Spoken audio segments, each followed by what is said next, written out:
Start. अध्यक्ष महोदय, सरकार चाहती है कि अन्न के मामले में देश आत्मनिर्भर बने। तो मेरा सुझाव है कि जिन जगहों पर काफ़ी संख्या में ट्रैक्टर से काम लिया जा रहा है, आपको कोई कारखाना खोलना चाहिए और सस्ती कीमत पर उनकी मरम्मत की व्यवस्था करनी चाहिए। आप बाहर से ट्रैक्टर मंगा रहे हैं। मैं समझता हूँ कि यह सारा रुपया व्यर्थ किया जा रहा है। मेरा सुझाव है कि इस देश में ही ट्रैक्टर बनाया जाए। बाहर से खेती के सामान जो आ रहे हैं, कारखाने से होकर ही आ रहे हैं। इनको जहाँ भेजना हो वहाँ सीधा भेजा जा सकता है, किंतु हो यह रहा है कि पंजाब सरकार द्वारा इनको सारे देश में वितरित किया जाता है। चूँकि इनको पहले पंजाब भेजा जाता है, फिर सारे देश में भेजा जाता है, इसलिए खर्चा ज़्यादा लगता है। खर्चा कम करने के लिए, लागत कीमत कम करने के लिए यह आवश्यक है कि इनको सीधे भेजा जाए। मैं समझता हूँ कि इसमें कोई औचित्य की बात नहीं है। इस पर भी आपको विचार करना चाहिए। आपको किसानों की सहायता करनी चाहिए। उनकी हिम्मत आप ना तोड़ें। हमें चाहिए कि उनको हम सस्ते दामों पर खाद दें, बिजली दें, बीज दें और पानी भी दें। लेकिन ऐसा ना करके हम देख रहे हैं कि हर चीज़ के दाम बढ़ाए जा रहे हैं। नलकूप पर आप कर लगा रहे हैं, उनको बिजली नहीं मिल पा रही है। इस ओर आपका ध्यान जाना चाहिए। वास्तव में आप कृषि की उन्नति चाहते हैं तो सिंचाई और बिजली का काफ़ी इंतज़ाम होना चाहिए। जब तक सिंचाई और बिजली का इंतज़ाम नहीं होगा, तब तक खेती की उन्नति नहीं हो सकती। अब तक सिंचाई और बिजली तो एक मंत्री के हाथ में है, लेकिन कृषि दूसरे मंत्री के हाथ में है। ऐसा नहीं होना चाहिए। सिंचाई, बिजली और कृषि अगर किसी एक मंत्री के हाथ में हो तो खेती की उन्नति का काम सरलता से हो सकता है। मेरा निवेदन है कि इस ओर भी आपका ध्यान जाना चाहिए। समाजवादी समाज की रचना की बात तो बहुत कही जा रही है। गरीबी को दूर करके हम सबको बराबर लाना चाहते हैं, लेकिन देश में गरीबी आज भी बढ़ती जा रही है। मैं यह नहीं कहता कि हमारे देश में सरकार ने कुछ नहीं किया है। अध्यक्ष महोदय, बहुत कुछ किया है, लेकिन महंगाई बढ़ती जाती है और इस कारण से जो देश की खेती की या किसानों की उन्नति हुई भी है, वह महंगाई के कारण समाप्त हो गई है।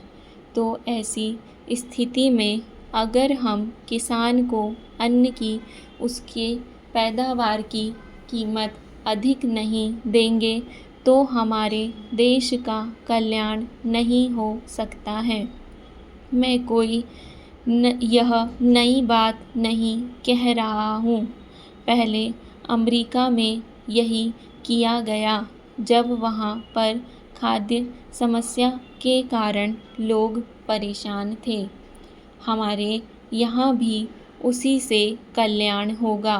हम देख रहे हैं कि सरकार के प्रयत्नों के परिणाम भी अच्छे निकलने लगे हैं, लेकिन दुख इस बात का है कि इस वर्ष सर्दी के मौसम में वर्षा नहीं हुई।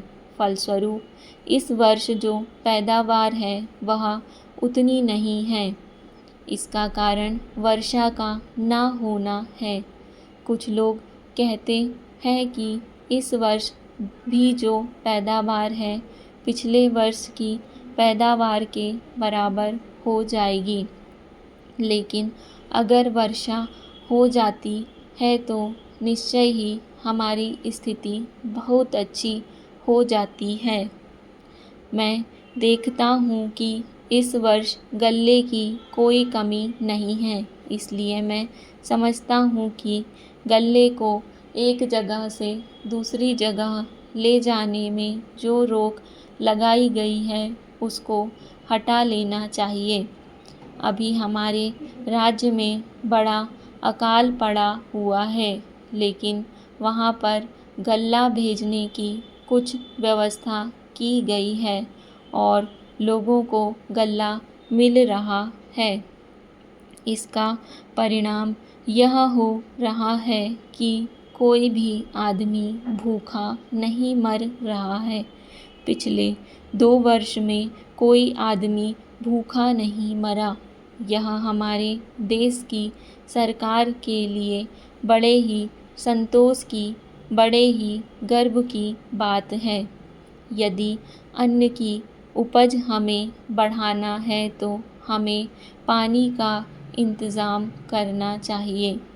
आज वर्षा की बहुत कमी है। विशेष रूप से मैं अपने क्षेत्र की बात आपको बतलाना चाहता हूँ। 20 वर्ष पहले जितनी वर्षा वहाँ होती थी उतनी ही वर्षा आज भी होती है। वहाँ नहर भी है, लेकिन नहर का पानी वहाँ नहीं जाता है। नहर के पानी को आगे ही रोक लिया जाता है। बांध भी बना है, किंतु हमारे राज्य के लिए पानी नहीं दिया जाता है। इसका परिणाम यह होता है कि पानी न मिलने के कारण लोगों को काफ़ी परेशानी का सामना करना पड़ता है। कुछ लोगों ने नलकूप भी लगा लिए हैं, जिससे लाभ हुआ है। माननीय सभापति महोदय, मैं आपका बहुत आभारी हूँ जो आपने मुझे इस बिल पर बोलने के लिए समय दिया है। यह जो बिल सहकारिता समिति को एक समिति में भेजने का निश्चय किया गया है, जिस पर कल से बहस हो रही है, उस पर मैं आपके आदेश से कुछ कहना चाहता हूँ। श्रीमान, इस बिल को देखा जाए तो यह समझ में आता है कि यह कोई नया बिल नहीं है, बल्कि जो सन 1912 का कानून है उसी की लाइन पर बनाया गया है और कोई नई बात नहीं रखी गई है। श्रीमान, इसमें सहकारी खेती की बात रखी गई है। अगर यह कहा जाए कि यह कोई नई बात नहीं है तो गलत नहीं होगा। जहाँ तक सहकारी खेती का संबंध है तो उसकी तरफ जनता और विशेषकर किसानों का बिल्कुल कोई झुकाव नहीं है और उनका झुकाव ना होने के कारण उन्होंने उसे उस सीमा तक नहीं अपनाया जितनी सरकार को आशा थी। श्रीमान, आपको मालूम है कि नागपुर कांग्रेस में यह प्रस्ताव पास हुआ है कि सहकारी खेती कराई जाए। पूरे देश में इस समय इसका जोर चल रहा है और इसको लाने के लिए नामालूम इसके कितने रूप रखे गए हैं। यह कहा गया है कि इसके अंदर कोई जोर नहीं है। स्टॉप।